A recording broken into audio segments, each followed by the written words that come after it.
Hi ఈరోజు మన topic భారతదేశంలోని చాలా ముఖ్యమైన ఒక సంస్థ గురించి. అదే జాతీయ మహిళా కమిషన్, అంటే ఎన్సీడబ్ల్యూ. చాలామంది దీని గురించి వినే ఉంటారు, కానీ అసలు దీని కథేంటి, ఇది ఎలా పనిచేస్తుంది? ఈ విశ్లేషణలో అవన్నీ ఇప్పుడు చూద్దాం. ఒక్కసారి ఆలోచించండి.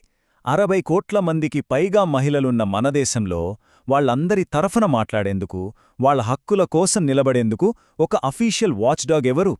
ఆ ప్రశ్నకు సమాధానమే ఈ జాతీయ మహిళా కమిషన్. సో మనం మొదటి సెక్షన్ మహిళల కోసం భారతదేశపు కాపలాదారు. అసలు ఈ కమిషన్ ఏంటి, దాని ప్రాథమిక స్వరూపమేంటనేది ముందుగా అర్థం చేసుకుందాం. ఓకే, ఎన్సీడబ్ల్యూ అనేది ఒక స్టాట్యూటరీ బాడీ అంటాం. అంటే ఏంటి? సింపుల్గా చెప్పాలంటే దీన్ని మన రాజ్యాంగం నేరుగా ఏర్పాటు చేయలేదు. పార్లమెంట్ ఒక ప్రత్యేక చట్టం పాస్ చేసి దీన్ని సృష్టించింది. ఆ చట్టమే జాతీయ మహిళా కమిషన్ చట్టం 1990. అంటే దీని అధికారాలన్నీ ఆ చట్టం నుంచి వస్తాయన్నమాట. మరి దీని మెయిన్ మిషన్ ఏంటి? చాలా సింపుల్ అండ్ క్లియర్. దేశవ్యాప్తంగా ఉన్న మహిళల హక్కుల్ని, ప్రయోజనాల్ని కాపాడాలి, ప్రోత్సహించాలి. బేసిక్గా వాళ్లకొక రక్షణ కవచంలా పనిచేయాలి. సరే, లక్ష్యమైతే చాలా గొప్పగా ఉంది. కానీ మాటలు కాదు, చేతల్లో ఏం చేయగలదీ కమిషన్? దానికున్న పవర్స్ ఏంటి? ఆ వివరాల్లోకి వెళ్దాం ఇప్పుడు. రైట్, రెండవ విభాగం కమిషన్ యొక్క ఆదేశం. ఇక్కడ ఎన్సీడబ్ల్యూ అధికారాలు, బాధ్యతలు ఏంటో వివరంగా చూద్దాం. వీళ్ల ఫస్ట్ అండ్ ఫార్మోస్ట్ డ్యూటీ ఏంటంటే ఇన్వెస్టిగేషన్ అండ్ ఇన్స్పెక్షన్. ఎక్కడైనా మహిళల హక్కులకు భంగం కలిగిందని తెలిస్తే వెంటనే విచారణ చేస్తారు.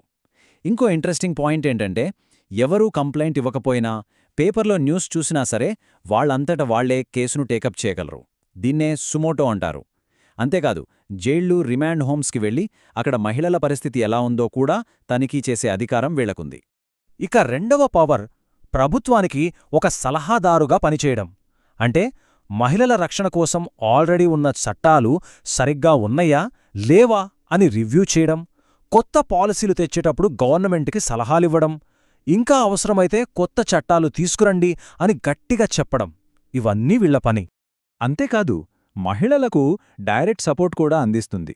ఫిర్యాదులు వస్తే వాటిని పరిష్కరించడంలో హెల్ప్ చేయడమే కాదు, ఒకవేళ ఏదైనా కోర్టు కేస్ చాలామంది మహిళల జీవితాలను ప్రభావితం చేసేదైతే ఆ కేసు నడపడానికి అవసరమైన డబ్బును కూడా వీళ్లు సమకూర్చగలరు. ఇది చాలా పెద్ద విషయం. ఇప్పుడు చూడండి, ఇక్కడే అసలు విషయముంది. ఈ కమిషన్కి విచారణ చేసేటప్పుడు ఒక సివిల్ కోర్టుకి ఉండే పవర్స్ అన్నీ ఉంటాయి. అంటే ఏంటి?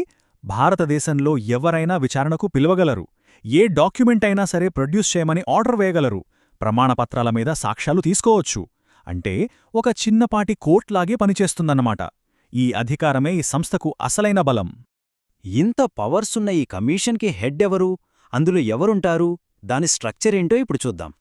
సో ఈ కమిషన్లో ఒక చైర్పర్సన్ ఉంటారు. వాళ్లతో పాటు 5 సభ్యులుంటారు. ఈ సభ్యులు ఎవరో ఒకరు కాదు, లా, ఎడ్యుకేషన్, సోషల్ వెల్ఫేర్ లాంటి ఫీల్డ్స్లో మంచి ఎక్స్పర్ట్స్ అయి ఉండాలి. ఇంకో ముఖ్యమైన రూల్ ఏంటంటే ఈ 5లో ఖచ్చితంగా ఒకరు షెడ్యూల్డ్ కులాల నుంచి, ఇంకొకరు షెడ్యూల్డ్ తెగల నుంచి ఉండాలి. ఇది చాలా ఇంపార్టెంట్. వీళ్లతో పాటు ఒక మెంబర్ సెక్రటరీ కూడా ఉంటారు. సాధారణంగా ఈయనొక సివిల్ సర్వెంట్. మరి వీళ్ళందర్నీ ఎవరు అపాయింట్ చేస్తారు? Central government. వీళ్ల పదవీకాలం 3 సంవత్సరాలు. ఓకే, ఇప్పటివరకు కమిషన్ ఏంటి, ఏం చేస్తుంది అని చూశాం. కానీ అసలు ఈ కమిషన్ ఆలోచన ఎందుకొచ్చింది? దీని వెనుక ఉన్న కథ ఏంటి? ఆ ఆరిజిన్ స్టోరీ చూద్దాం. ఈ కమిషన్ అనేది రాత్రికి రాత్రే పుట్టుకొచ్చిన ఐడియా కాదు. దీని వెనుక చాలా పెద్ద కథే ఉంది. చూడండి, మొట్టమొదట 1974లో ఒక కమిటీ ఇలాంటి సంస్థ ఉండాలి అని సిఫార్సు చేసింది. ఆ తర్వాత మళ్లీ 1988లో ఇంకో ప్లాన్లో కూడా దీని అవసరాన్ని నొక్కి చెప్పారు. ఫైనల్గా దాదాపు 2 దశాబ్దాల నిరీక్షణ తర్వాత 1992లో ఈ కమిషన్ అధికారికంగా ఏర్పాటైంది. దీని బట్టే అర్థం చేసుకోవచ్చు దీని అవసరం ఎంత బలంగా ఉందో. సరే, థియరీ అంతా బావుంది, కానీ ప్రాక్టికల్గా ఎలా పనిచేస్తుంది? ఒక సాధారణ మహిళ కంప్లైంట్ ఇస్తే ఆ తర్వాత ఏం జరుగుతుంది? ఆ ప్రాసెస్ ఏంటో చూద్దాం. స్క్రీన్ మీద ఈ నంబర్ చూడండి, 23. ఏంటిది అనుకుంటున్నారా? జాతీయ మహిళా కమిషన్ డీల్ చేసే ఫిర్యాదుల కేటగిరీలు ఇన్ని ఉన్నాయన్నమాట. అవును, 23 వేర్వేరు రకాల సమస్యల్ని వీళ్లు హ్యాండిల్ చేస్తారు. దీన్ని బట్టి అర్థం చేసుకోవచ్చు వీళ్ల వర్క్ స్కోప్ ఎంత పెద్దదో. ఆ 23 కేటగిరీస్లో కొన్ని మేజర్ ఇష్యూస్ ఇవి.